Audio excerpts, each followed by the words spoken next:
As a Catholic, what sci-fi or fantasy quote really struck you? There's some good in this world, Mr. Frodo, and it's worth fighting for. J.R.R. Tolkien.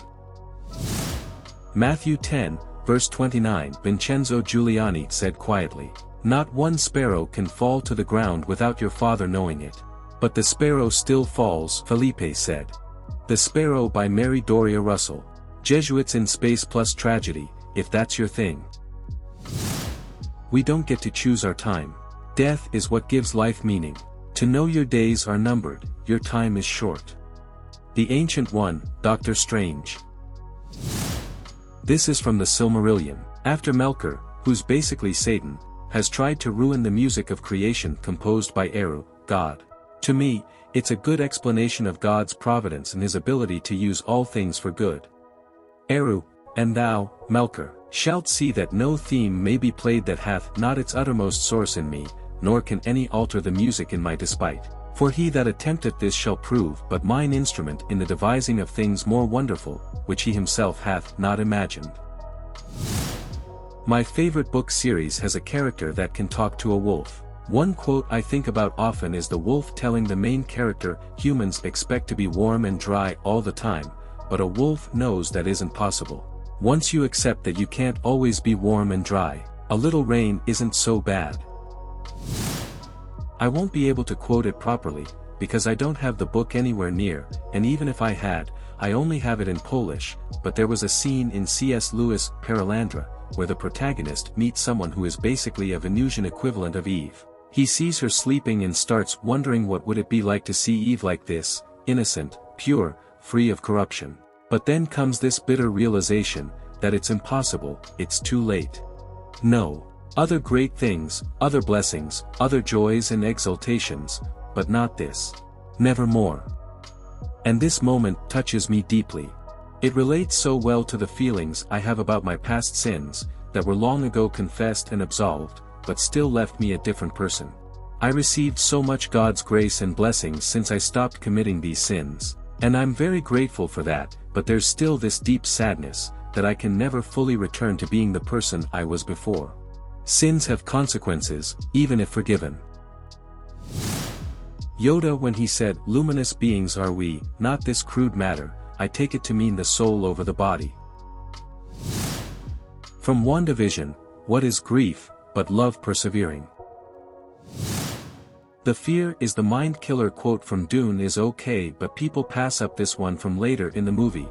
The mystery of life isn't a problem to solve, but a reality to experience. A process that cannot be understood by stopping it. We must join with it.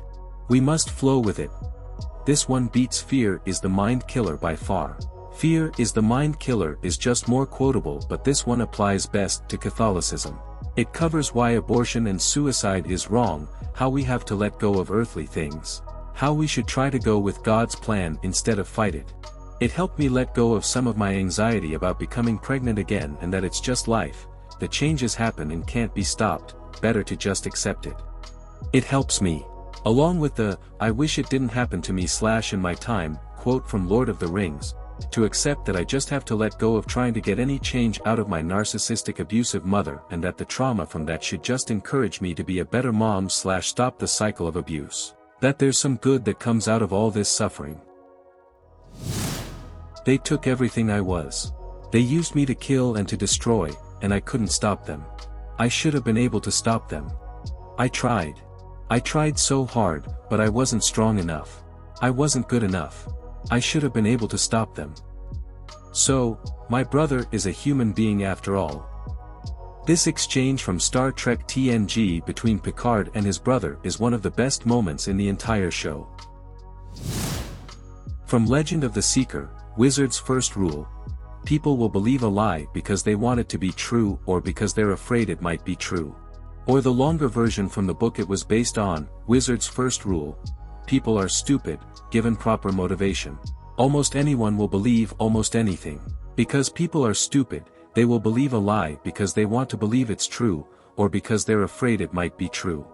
People's heads are full of knowledge, facts and beliefs, and most of it is false, yet they think it all true.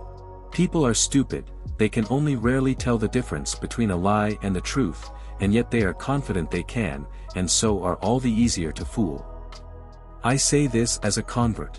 Having to have the humility to accept that what I wanted to believe was true, my old way of life, might not be true, was the hardest thing I ever had to do, and ultimately the most rewarding.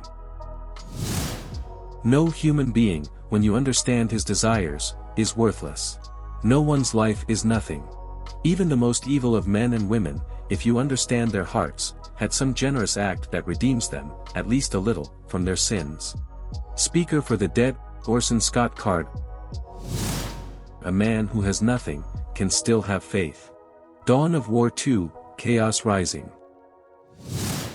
We are not just our failures, as much as they hurt, we learn from them, and then we go out there and do our best.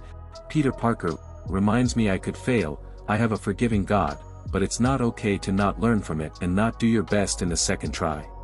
It's not a choice between what is right and what is wrong, it is a choice between what is easy and what is right. Dumbledore reminds me that sin is always the easy choice and it's hard to choose right, for that we need to be strong. Those who have not felt the same pain, can never truly understand. Nagato reminds me, even if others don't understand my pain, I have a God who felt the pain, and I can count on him.